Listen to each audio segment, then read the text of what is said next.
तर मी या शासनाचा आभार मानेन की पहिल्यांदा असं होतंय की मंत्रिमंडळामध्ये ओबीसींचा टक्का वाढलेला आहे आणि जवळजवळ 15 ते 16 मंत्र्यांना ओबीसी मंत्र्यांना शपथ दिलेली आहे।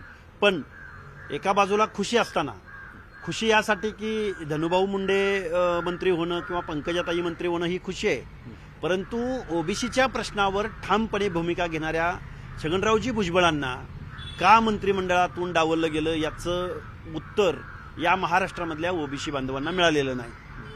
माझं भुजबळ साहेबांशी बोलणं झालं नाही, बोललो तर मी निश्चित यावरती भूमिका घेईन, पण भुजबळ साहेबांना याच्यापेक्षा मोठं पद द्यायचं का असाही एक पॉझिटिव्ह अर्थानं आपण जर विचार केला तर असंही असू शकतं।